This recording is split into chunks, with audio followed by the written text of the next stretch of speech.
What's up, you guys, and welcome back to another episode of the Call Me Thursday podcast. You're here with your best girl, Sarah, and I'm here with my best girl, Sav, she's on location today, guys. She's on She is. location. I'm off the grid. Not off the grid. I'm off my regular. I'm out of my regular grid. I'm in a new grid. Yes. New time Just zone. for a few, just for a few days. So I'm in Charlotte. I was like really picturing this moment being able to say, as you guys can see, like my new background, I'm literally up against a wall. So nothing too exciting in my stepmom's office. But yeah, we're in Charlotte for several days, and it has been so much fun. I have so much to share. But yeah, so we've been hanging out with my dad and my stepmom live here. They've lived here for the last like year and a half or so, which was really unexpected because they have been in Atlanta for forever. Yeah. And then my dad got a job in Charlotte. And so, which is really fun because we actually have a lot of friends that used to go to our church in New York, who work at Elevation now. And so we got to see like a lot of old friends and stuff. So yeah, it's been really fun. Also, isn't this episode 60? I think it might be. I think it's episode 60. It feels like a milestone. That feels like a big deal. Episode 60. And it's also, I actually did this math the other day, but I'm about to do it again to make sure. We have been, so it's episode 60. Mhm. And Sav also just had her 5-year wedding anniversary. And that also means we started these weekly calls when you got back from your honeymoon. Like because you guys moved to Denver pretty soon after you got back from your honeymoon. Probably less than 2 weeks. Yeah. Less than 2 weeks after. And so that means, I just did the math, 5 years times 52 weeks in a year. We have had over 250 Thursday phone calls. 250. Oh my God. Got exactly 260. If I'm doing this math, 5 times 52 weeks, 5 years, 52 weeks, that is 260 Thursdays. So that means if this is episode 60, that means that 200 of these calls, guys, you have never heard. You've never heard them. We started recording 200 calls in. Isn't that crazy? Yeah, no, that is crazy. The fact that two people can have essentially 200 plus hours of things to talk about is really baffling. And like, we have to cut ourselves off. Like, there are times where it's like, okay, listen, you're like, I've got to go. I've got to feed my family. Like, I've got to go. I've got to like finish some work or whatever. Like, we've got to cut ourselves off. Yeah.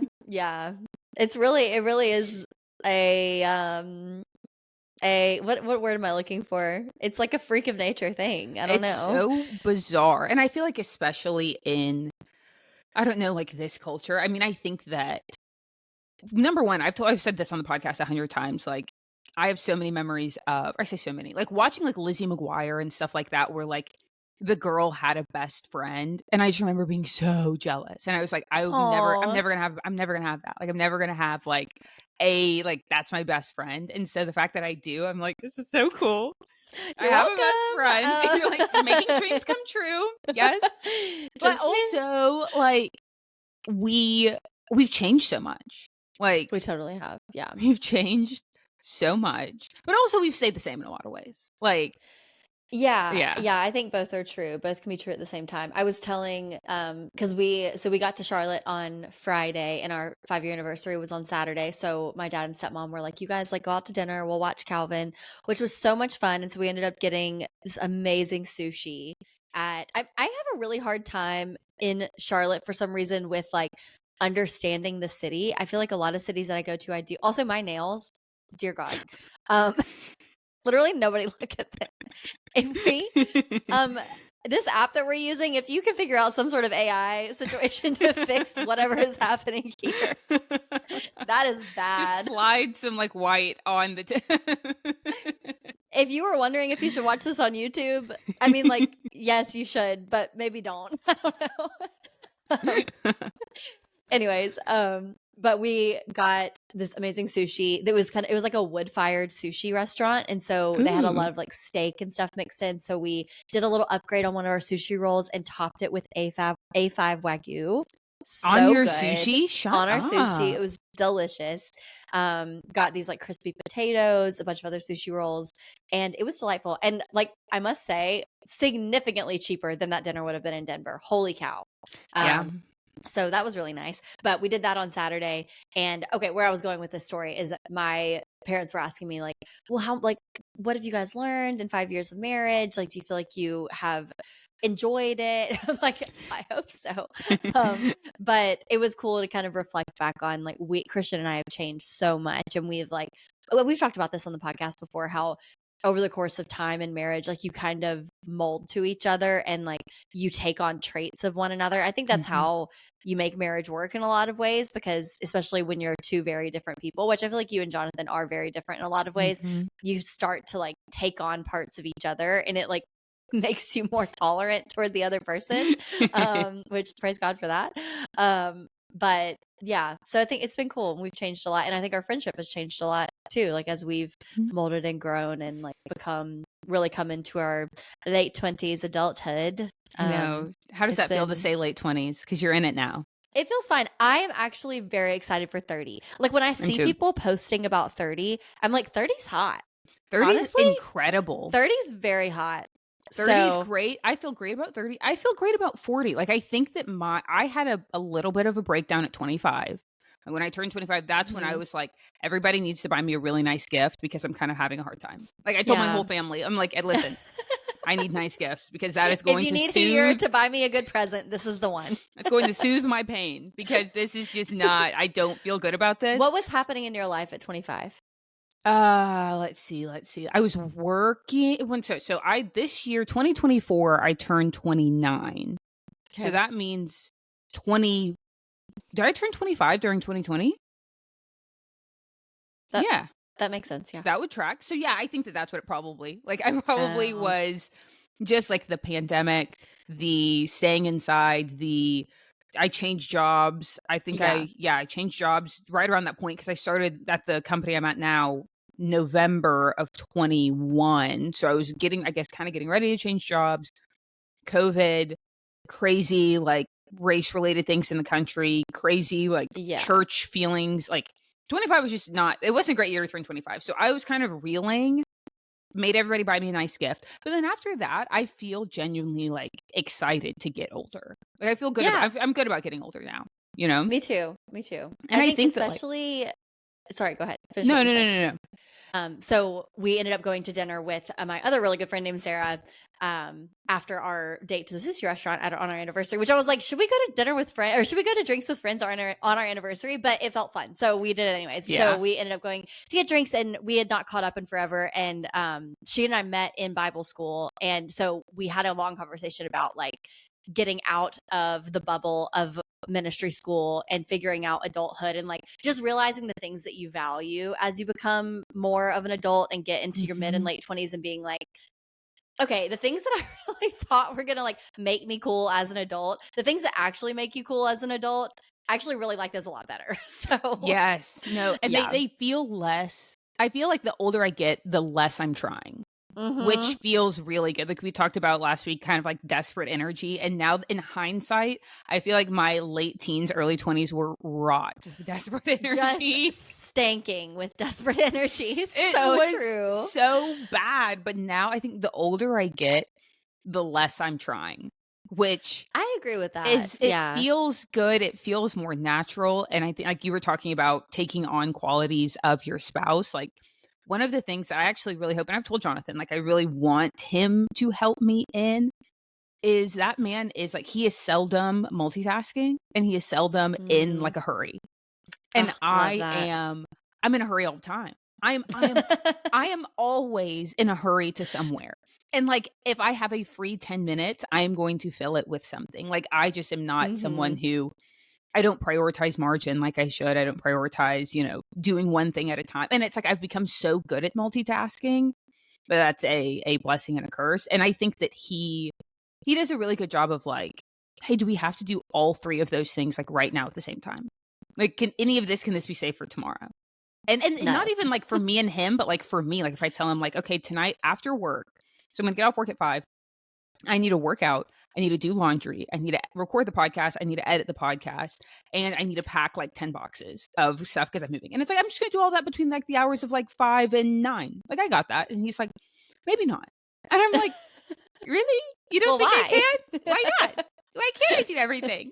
And I think that he just does a good job. I think that he will like slow me down in a lot of ways Totally. that is probably needed for like longevity. Because again, like I think we talked about this too, like I heard this on, and this is going to be like my call us content consumers, the content I've been consuming off of the Leadership Lean In podcast, where Chad Veach said something to the effect of like, when I was younger, I was all about time management. Like, how much can I just cram into a period of time? But then the older I get, I'm more interested in energy management and managing the energy, the limited source of energy that I have. Yeah. And I think that like having a spouse that will help kind of like, hey, slow me down. Not everything has to be run at like a breakneck, frantic pace. I think that will help a lot with energy management as we get older. You know? Yeah, that's so good. And yeah, I remember being a kid and being so annoyed with my mom when she would just like constantly be doing stuff.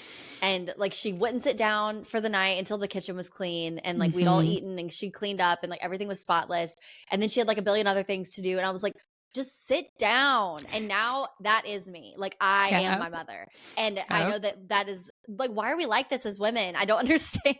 I don't know. It's so and I get them. I shouldn't. This is my Bible literacy coming out or lack thereof. Is it Mary or Martha? That it was like Martha. Martha It's was Martha all busy. Spirit. It's the Martha spirit. We're breaking these Martha spirits as we get older. But I think that I also am like giving myself some grace though, because I think that that's probably just a natural progression as we get older. Like, we're in our 20s. We've got energy to spare.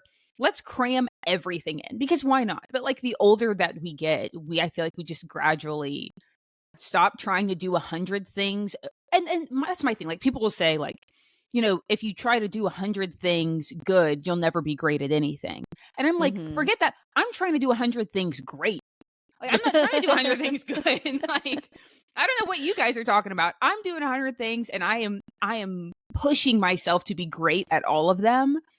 And so it's like, I don't think I'm ever going to just choose to do something good. Like, I'm always going to choose to do something great. But how about maybe going from 100 to like 97?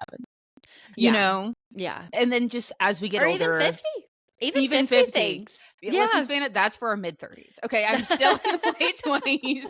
I'm only willing to bump down to 96 and a half. Okay? Like, I'm not willing to do more than that. No, that was like, that's got to be the thing that's humbled me the most about becoming a mom. And just I've harped on this so many freaking times. So if you guys are regular listeners, as you're listening in, you're like, oh, here she goes again. But like the experience of having so much energy and so many ideas and so many things that you want to do, but like your ability to execute is just capped. And that's just the reality. And you just have to live with it. And I know that any moms out there, especially moms who have this like annoying go-getter personality, just know that I'm right there with you and that it is endlessly frustrating. And I'm like, I just need you guys to know I could be doing a million more things. I'm not, but I could be. It's not because I'm weak. It's not because I don't have it in me. It's just because I'm capped with my current reality. So that's my pride speaking, and it's fine. It's fine. We're working on it. Yeah, it's like an age thing, and then I think a motherhood thing. It's like it kind of happens for me. It's happened around the same time period in life, and it's obscenely frustrating. It is, and I think that like part of me, because you said like the things that are cool as an adult, we actually think those things are cool, and the adults. And let me tell you, the people that I think are cool adults, they love and are loved by like their family and their community. They are healthy. I mean, they're healthy. They are they take care of their bodies. They are in a decent, like a decent financial position. Like they're not like, you know, they're not all anxious about that kind of stuff. Like they feel like they've got that dialed in to whatever level. And they also are like, they're well rested.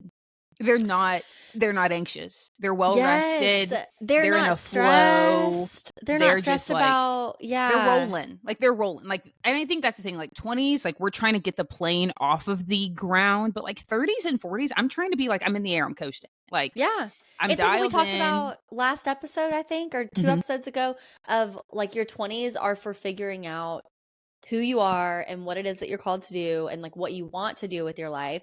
And then 30s and 40s, you're doing it. Like you're actually living in the security of like knowing who you are and executing the things that you know that you're called to do and execute. And I'm like, wow, what peace. What peace that's going to come with. I'm not going to say what peace that comes with in the current moment, but what peace that will come with. Yes. Within the next 2 years. That we have because to look forward listen, to. The day that I step into 30, I'm like, well, I will know. I will know. And if I turn 30 and I don't know, we will be panicking. So, right. No, I will. Like, I will be writing that a letter. calm energy will not be here yet until I know.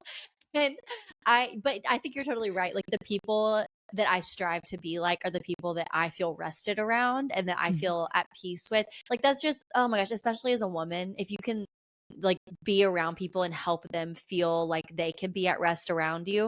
What a goal. Like what a way to be. Jeez. And I just want to be that. I don't do that. I've had seasons of my life where I am that and I'm not certain that that's right now.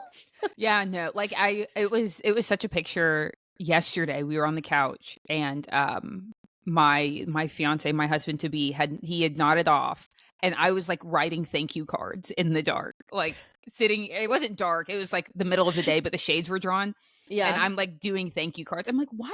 I should be asleep. I want to be asleep. Like, why am I just sitting here doing thank you notes? But I was like, no, thank you notes. They need to get done. I got to finish my thank you notes. And I got to go get the address. And I got to get your stamps. And there's just too much to do. The amount of times that Christian and I have that conversation where like Calvin goes down for a nap and I'm like, oh my God, I'm so tired. And he's like, well, go take a nap. I'm like, I just get mad. I'm like, there's too much to do. I can't take a nap right now. Like, who do you think? When would I get anything done? How would I get anything done that I have to get done? That's get my real. Freaking panties in a wad from one comment. Like, just take a nap. And like whenever we were talking later, I was like, so these were all of the bridal shower thank you notes, which was my bridal shower a month ago. Yes. Am I just doing the thank you notes? Also, yes. But that's honestly a great timing. Okay. It's fine. Guys, I'm getting around to it. And I was like, well, our actual wedding gift thank you notes, like we've got to do those together. And he's like, can we just pay somebody to do that? I'm like, no. Like the whole point is for them to be handwritten notes from the couple. We can't commission that off. We cannot pay someone to do our thank you notes. That's actually hilarious. We have to do our own thank you notes, my love. Like we can't outsource the thank you note. The handwritten notes. I'm so glad we're talking about this though, because I genuinely feel like a lot of times when I talk about things on the podcast, it's coming from like things that I've learned and that I feel like I've like come over the hump of, and like this is speaking to me. I need this right now. I need this conversation. I am currently up on. I'm going up the hump as we speak, and I want to be over it. So yeah, and we're acknowledging.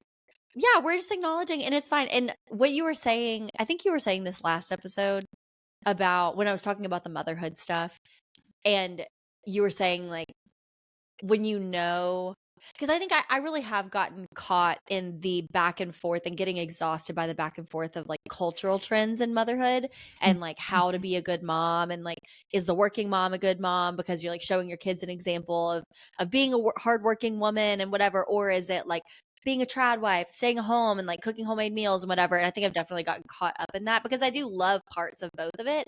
But when you said like, well, like when you know who you are and who God's created you to be, like you don't have to follow that trend. I was like, I forgot that. And like, it's so simple. And I like when you said that, I was like, what's wrong with me? How did I forget something so simple? But I feel like that's also been our friendship this entire time because like, so next year will be a decade into being saved and walking with Jesus and whatever.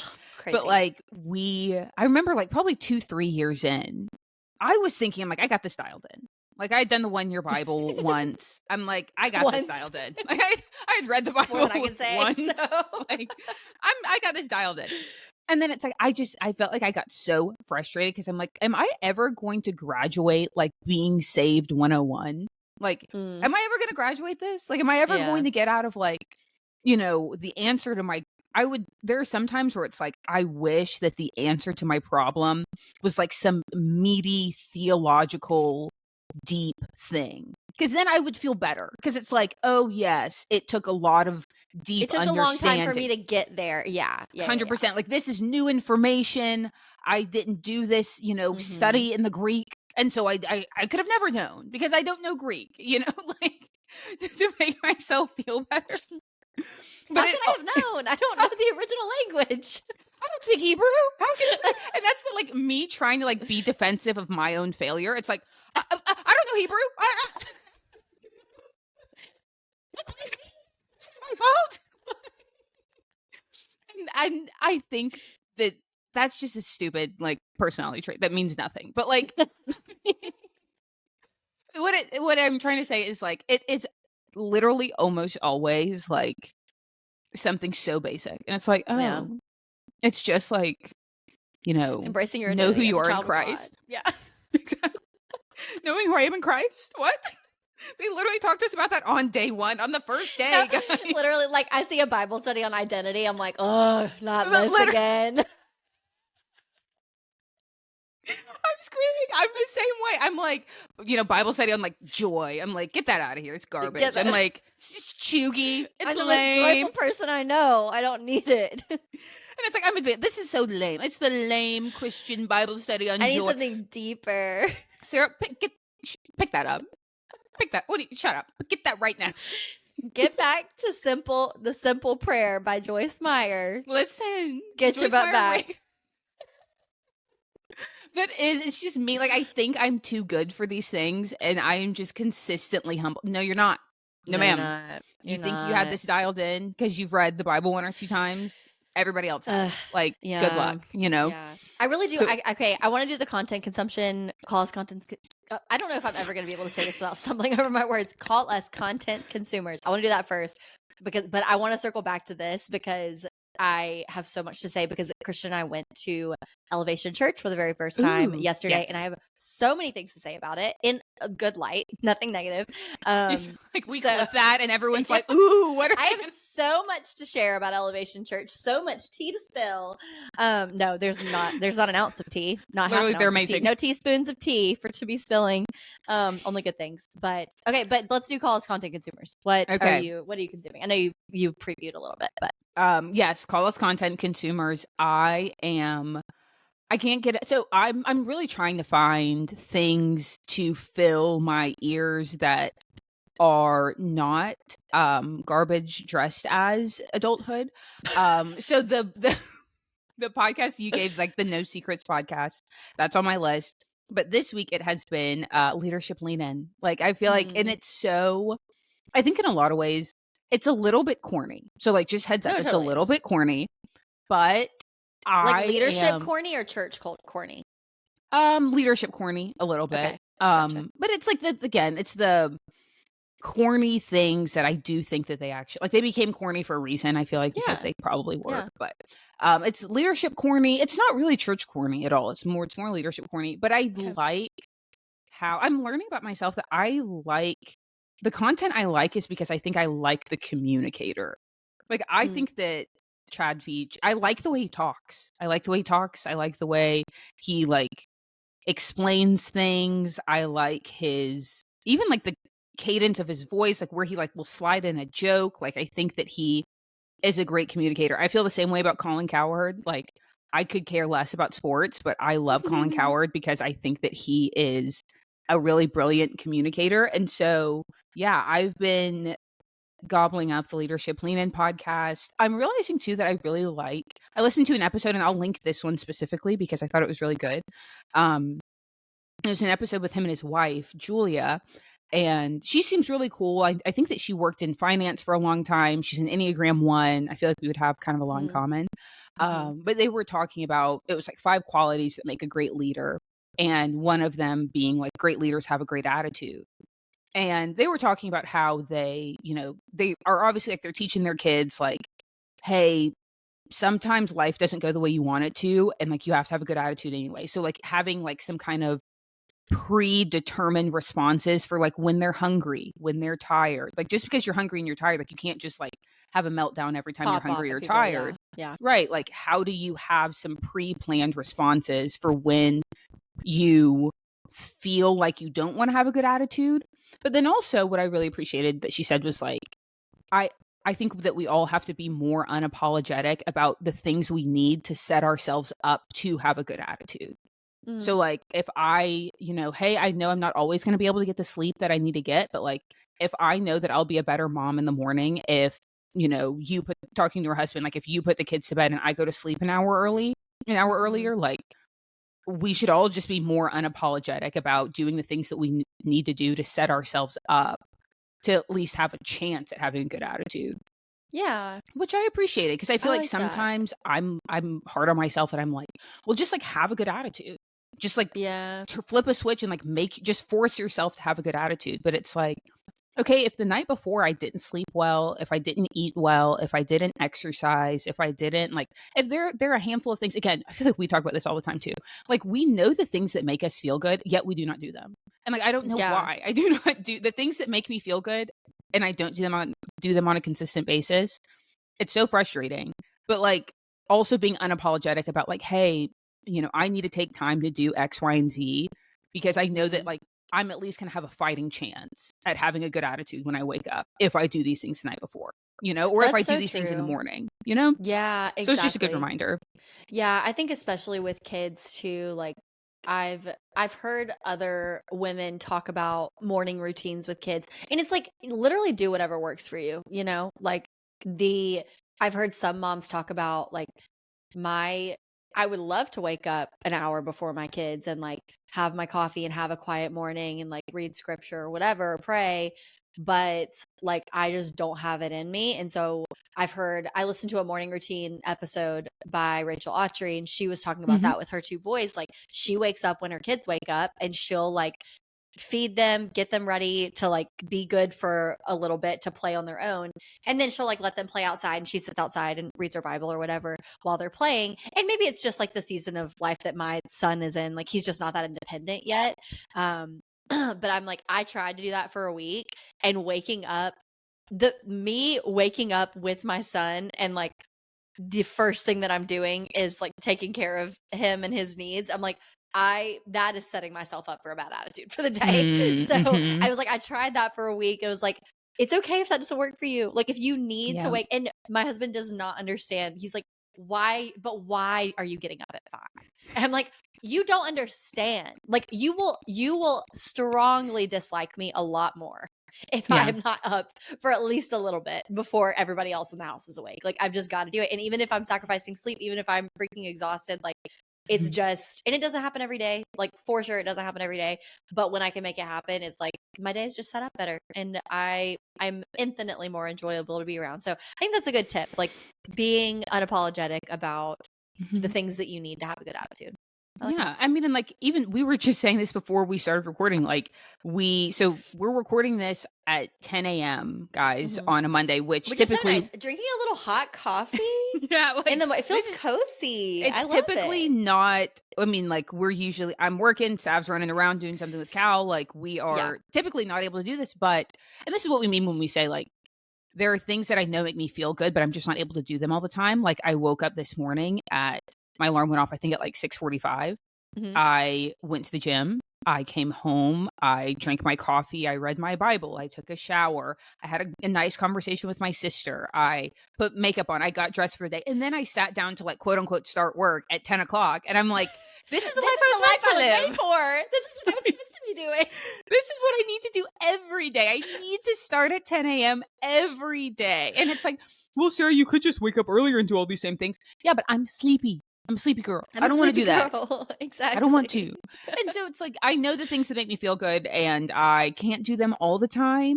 But when I have a chance to do them, I'm not going to say sorry for it because it's like, I now know that like whenever we get off this call, like the rest of the day, I've done all the things that are important to me. So I'm good, Exactly. So that's the content I've been consuming. Leadership Lean In, Chad Veach. I will link that specific episode I talked about because I think it was really good. Is that the episode that talked about like the energy management thing? No, but I will find that one and I will link that as well. Okay, or send it to you or both. My content, I'm finally going to talk about the book that I've been reading. It Finally. is the polar opposite of what you've been consuming because this book is dark and sad. Oh no. But it is so good. I'm like, it's a freaking huge book. I'm Oh my I'm like goodness. halfway through. Yeah, I'm like right here. But Is that it's more called or A Little less than Life. Demon Copperhead? Was Demon Copperhead bigger or smaller? I would say it's a little bit smaller. This one's bigger. This is like 750 pages. Okay. And it is, so I bought this book probably like 8 years ago. I think I bought it when I was on a trip to Europe with my dad and sister. And I tried to read it and just I think I was just like a little bit too immature of a reader at the time. Like I wasn't good at reading books that weren't really plot heavy, because this book is not extremely plot heavy. It's more character development heavy. And so I feel very adult reading this. And it's like a book talk book. Like I see a ton of people posting about it and talking about it, and like everybody talks about how sad it is. And like the whole book has a lot of tragedy in it. But I think the end of it is supposed to be like a rip your heart out kind of moment. So I'm not really looking forward to that.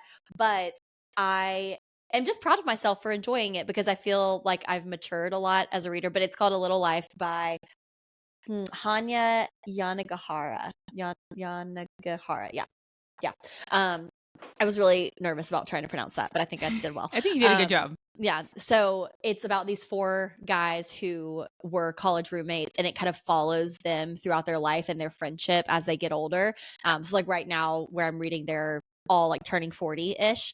And it is just, like their friendship is so interesting, and the way that like all of their lives are kind of going in different directions, different careers, their relationships, etc. And I cannot put it down. I'm so obsessed. So if you guys like character development heavy books, I would recommend it. But there's a lot of like trigger warnings for like self-harm and stuff like that. So I don't know that I want to recommend it to anybody. I'm just like, I haven't ever, sorry, I hit my mic.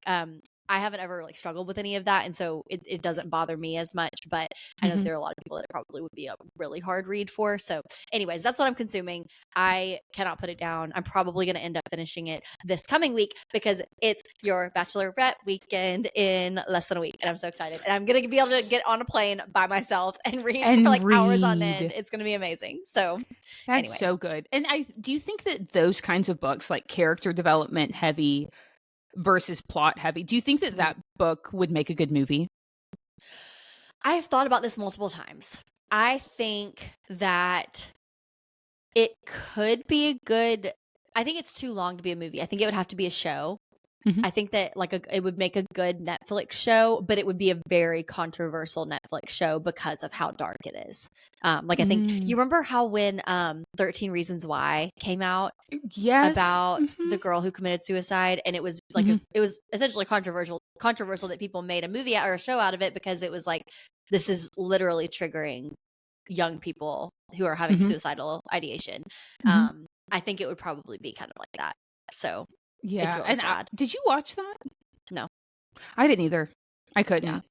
I don't like watching dark TV. I could never even watch like the Handmaid's Tale. I loved the book The Handmaid's Tale, but I couldn't watch the show. Yeah, I didn't watch that either. And I do think that shows, I could probably watch it. Like, perfect example, I read oh my gosh, what's the name of that book that I read that I really liked, but that was sad? With A Time to Kill? Yes, A Time to Kill.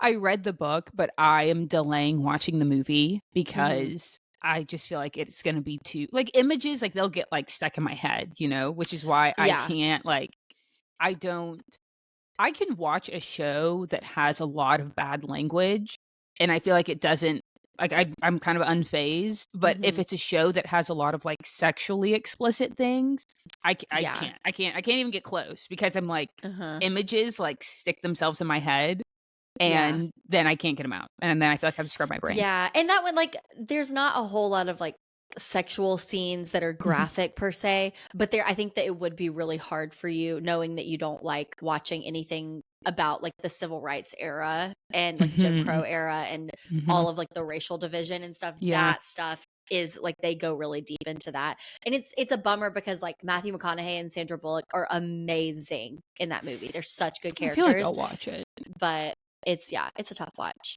I might watch it like on the plane to the honeymoon, so that way, like, that's like the ultimate palate cleanse. It's like I get off the plane and I've watched this horrible movie, and it's like, okay, I'm on island time. I'm ready to be tropical. Like, I'm ready to be tropical now. Like, I've dried my tears.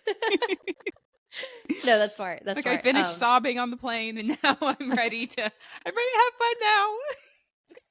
Let's. Oh my gosh, no, I think that's like an ultimate sign of maturity, though, knowing the things that the things that are triggering for you to watch or read or listen to, and just being able to set that boundary. Like I used to try to watch, because I it's weird with like thrillers and stuff like that, like not necessarily scary movies. Like I don't like horror films, but I do love a good thriller, especially if it has to do with like justice and law and things like that, and with like serial killers. Like I get very drawn in with stuff like that, but I'm like, I literally can't. It will haunt me. I will think about it for months. So yes. I'll think about it forever, and it'll mess up my sleep. And like we were saying earlier, we're getting old and we need to sleep. Like we have to be well rested. So anything that's stealing my sleep, other than my child, goodbye. You gotta can't go. do it. Can't do it. No. So that's what we've been consuming, guys. It is. That's what we've been doing. But let's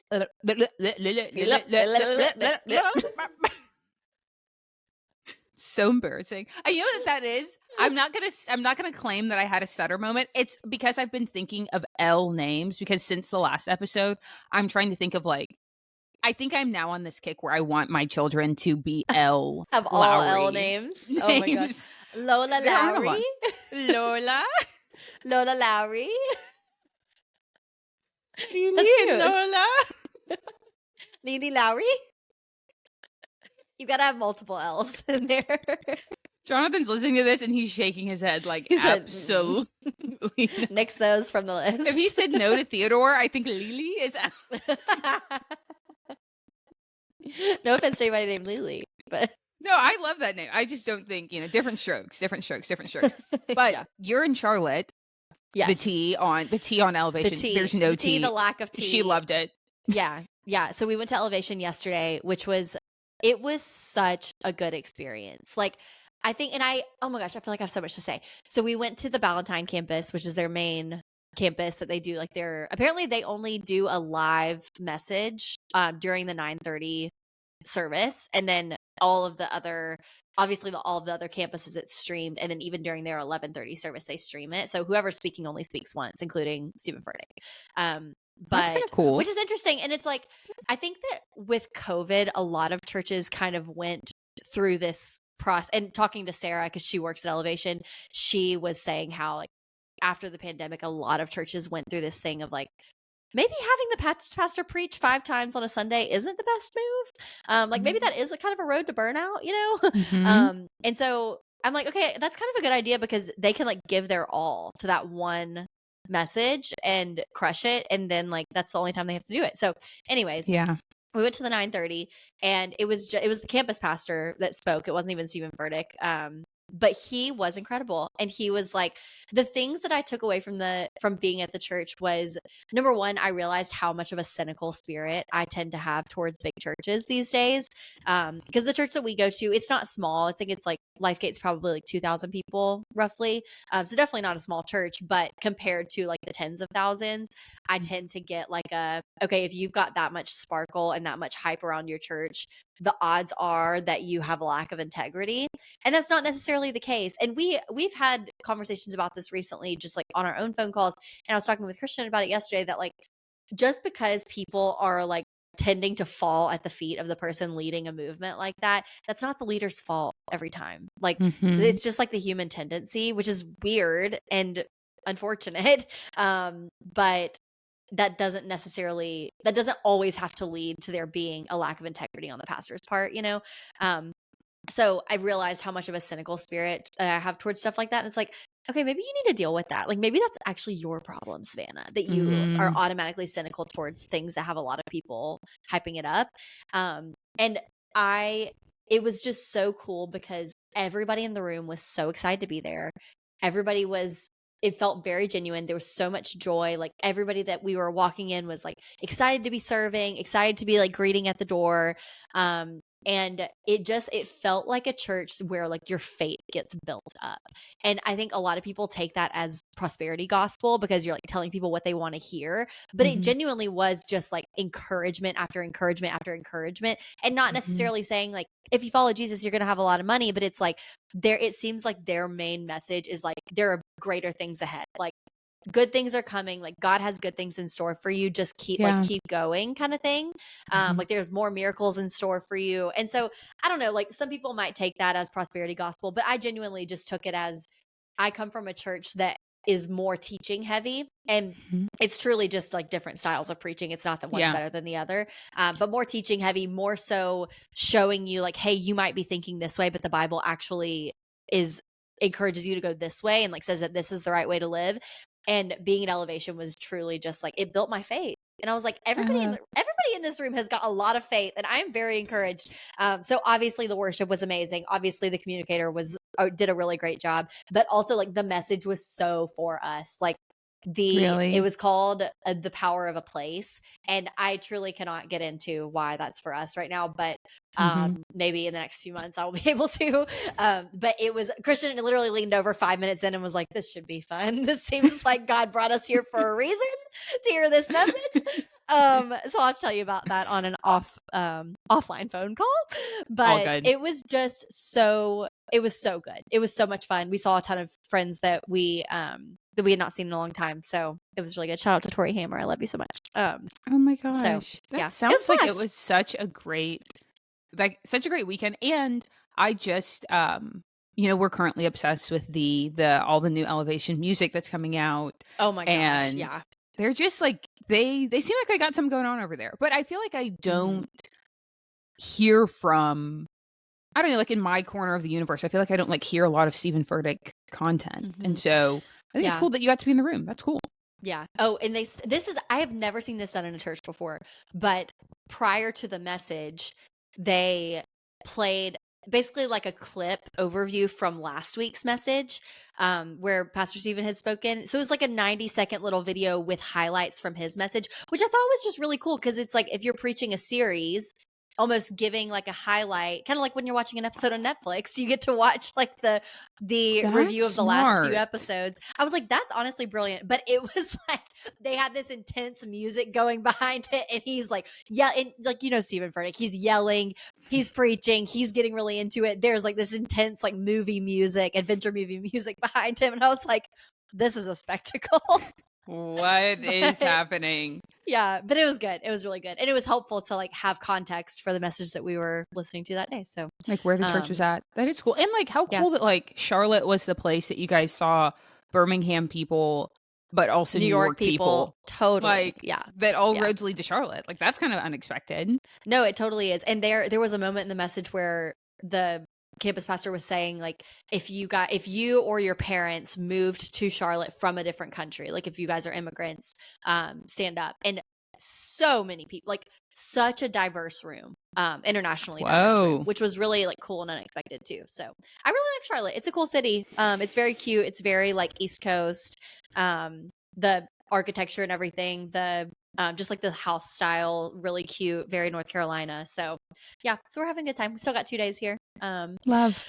But yeah, so shout out to Elevation Church. You guys are doing amazing things. I was very encouraged by your service. But that's amazing. That's so fun. No, and I love that. That's a cool thing that's going on. And I have no good segue for this, but this is what one of the things I wanted to talk about is I taught my last class, and I can't believe that I didn't bring it up last week. Yeah. But I just have so many feelings. I have a lot of feelings. And tell us about them. I sent Caitlin, like shout out to Caitlin, shout out to True 40, like this long voice memo, because I feel like the whole way that I think about my body is completely and totally different because of teaching. Like teaching at a group fitness studio and teaching at True 40. And like, I feel like, and I think that me and you have a lot of like similarities in like what kind of our like early adolescent, how we felt about the way that we looked. And like, just like, it was about being skinny. Like, frankly, like that's really what it was. Like there was only one goal, and it was being skinny. And it was like, be skinny by whatever means necessary. If there was no context for like, this is just your body shape or your body type. No one was talking about body types. Nobody was talking about they're just different. Like God just builds people differently. And like, there's none of that. It was just like, be skinny by whatever means necessary. And exercise was very much like the punishment for like eating too much or eating bad things or whatever. And I told Caitlin, I'm like, the whole trajectory of my life, and like when I have children, the whole trajectory of their lives is, and like I can say this with confidence, like is completely changed by like the fact that she gave me a job.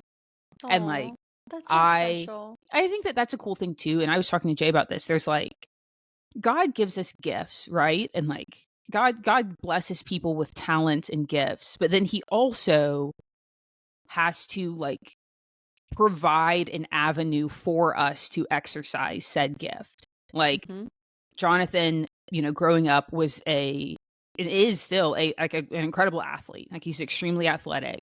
And like God gave him the gift, but then God also had to tee it up to where like he had he was born into a family that had the resources to let him play baseball and football. And then a scout had to be at the right place at the right time to see him. And then that scout had to recruit him to come play on the team. And then like somebody had to like give him an opportunity to go out on a football field or a baseball field and like exercise his gift. And I think the same is true with like Caitlin and True 40. Like God gave me this gift and I wouldn't have even known that I had it unless Caitlin gave me an opportunity to showcase it and exercise it. And now the way that I feel about like the way that I look, the way that I approach exercise, the way that I approach eating is so radically different and is now going to be radically different for like my kids because I had this experience. That's so And cool. I thought I was going to make it out without crying. But it was such a sweet little moment. Like we get to the very end and like at the very end of class, it's, thank you for honoring your bodies and moving true to you. My name is Sarah. If you have any questions or feedback, I'd love to hear it. If you have time, wipe down your equipment, da, da, da. And it's like these 3 closing breaths. And like after the third closing breath, like it was like, thank you for honoring your bodies. And like, like I just got choked. Like I just got choked. But it was cool too, because then I look around and there were like 4 or 5 clients who were crying. And like telling, and then that's just so getting all these special. messages about like, I love your classes and like your energy and like it's so encouraging. And I don't know, it just like feels very, and I think especially now getting ready to get married. And I talked about this on here and Sav, obviously me and you talked about it. I feel like when I first got engaged, like the body image stuff was eating my ever loving lunch. Like I was getting it from every side. I mean, I hated probably every picture taken in the month of June, hated it. Like couldn't stand it. She was fighting for her life in this one, guys. She was fighting for her life. This is not my hyperbolic fighting for my life. This was a real fight for the life. Savannah can vouch how authentic this was. Like this was just bad. And like it's not typically something that's this bad for me.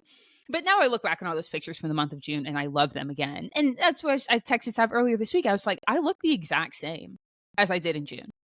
That's the beautiful thing about having a short engagement is you don't have to like restrict or anything for a long amount of time. It's like, listen, it's just 4 months. Just keep doing what you've been doing. I look the exact same as I did a few months ago, but I feel totally different. Like I'm happy with the way that I look.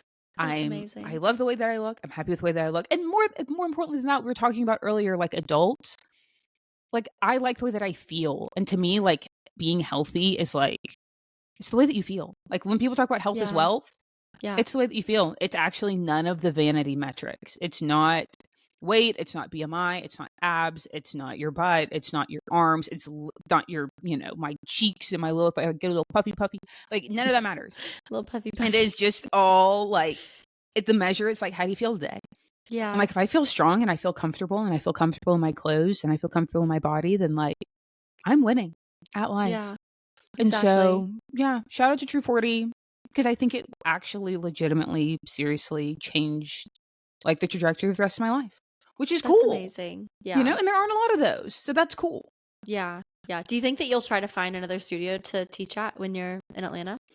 Totally. Yeah. No, I think Lord willing, I am probably not right away.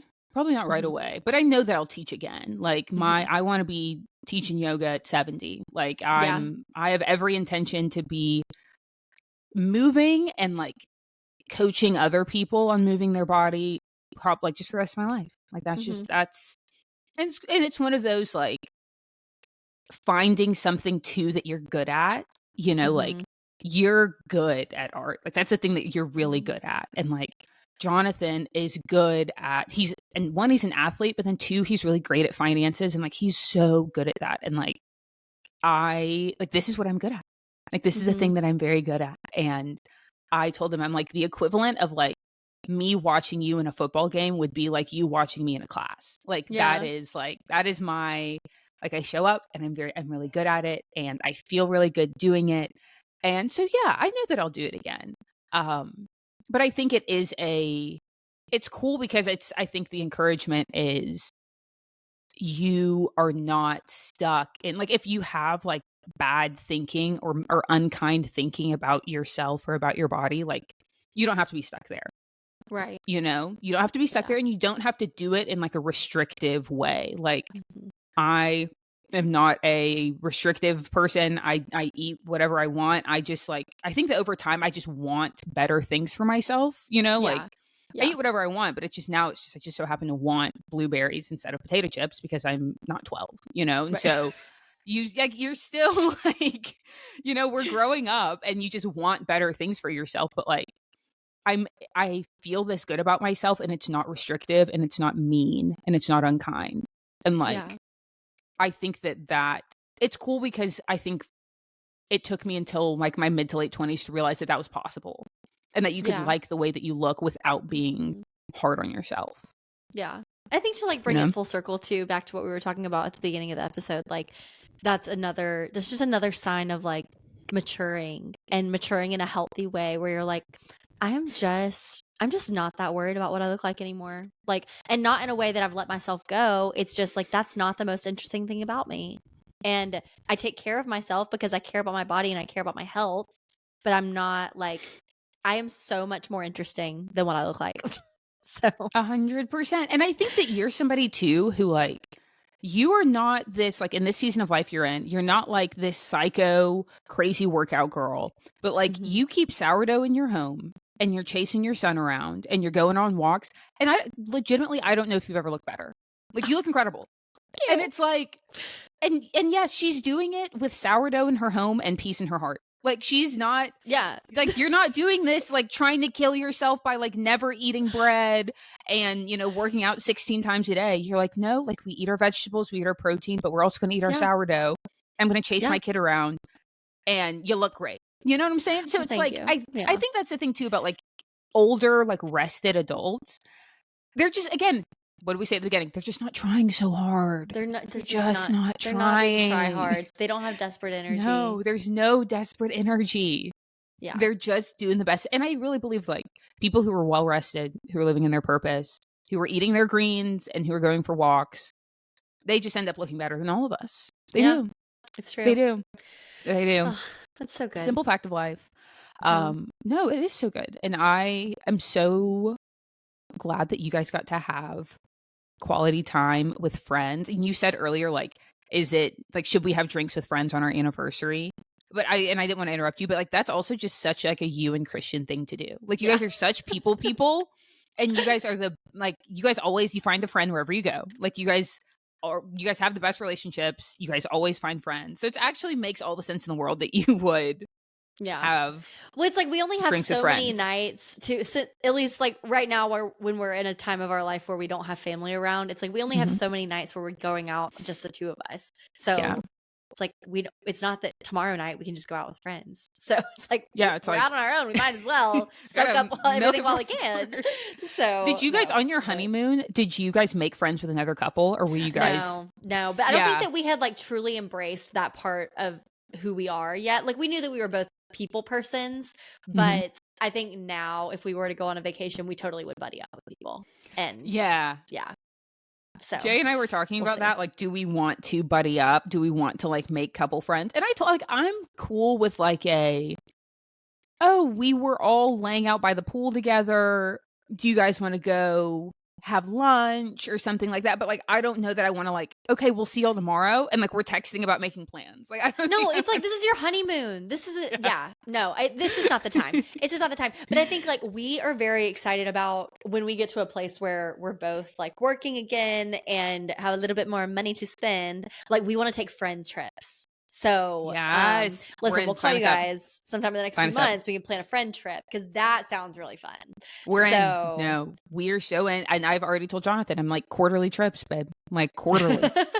There's no reason that, especially before we have kids too. I'm like, there's no reason that we are not on a plane once every 3 months. Like, what are we talking about? Like, I'm already trying to lock down like Vegas before Christmas. Like, it's not going well. She's crazy. I'm literally trying, like, okay, this weekend in December, we'll just fly to Vegas real quick and we'll just pop back home. Like, come on. Like, oh my god. I'm literally in the middle of trying to plan Vegas. And he's like, can we please like get through the wedding, the honeymoon, you moving? And I'm like, all also happening in Q4. And I'm like, but we could also go to Las Vegas. Like, I'm already in the middle of planning trips, which he's like, maybe we wait. And because I asked him, I'm like, so I can go and I should book Vegas, right? I can go and book it. And he's like, no, no, you can't. Can we at least wait till Q1? Jeez. So I'm currently already doing the most with that. I love that. Oh, yeah, man. I love. Well, what do you got going on the rest of the day?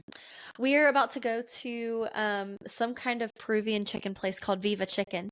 So, and I'm being hustled out the door. So I do need to wrap her up. But yeah, we're gonna do that, and then we're gonna eat some burgers and go to the pool, I think. What about you? Love. I am going to my parents' house. My dad, he's got this outdoor kitchen going on. Oh, he is sure smoking a some sort of pork butt situation. And so I think it's like pulled pork, Sammy's, and hanging out with the fam. So proper Labor Day. Proper Labor Day. I love. Oh, well, tell your family I said hi, and then I missed them. I will. Great. Well, what are you excited about as we wrap up? I think we're excited about the same thing. Guys, when you are listening to this, Sav and I will be on somebody's beach. We will be together. I will be with all of my best friends for my bachelorette trip. So that is what I'm excited about. We get there on Thursday. So as you guys are listening to this, we have our feet kicked up somewhere. So, we sure do. Oh my gosh. Love it. That's what I'm excited about. And like, you think you're excited. You're not excited. You don't like, you just don't know. You just don't know what's coming. And so I'm so excited because next week's episode, we're going to record, plan us to do it in person together and be able to recap the batch trip together in person. So we're going to be nice and glowy. Your girl's going to be brunette. So prepare yourselves, watch on YouTube, and soak in this blonde moment because it's probably the last one you guys are seeing. So anyways, but that's what I'm excited about. So it's gonna be so much fun. But anyways, guys, thanks for listening to another episode of the Call Me Thursday podcast. Be sure to like this video, comment, and subscribe on YouTube. Follow us on Instagram at Call Me Thursday Podcast, and follow us wherever you get podcasts so you never miss an episode. And leave us a 5-star review and let us know why you're loving the pod. So Sarah, I will call you Thursday. Sounds like a plan, sister. I'll call you Thursday. All right, bye.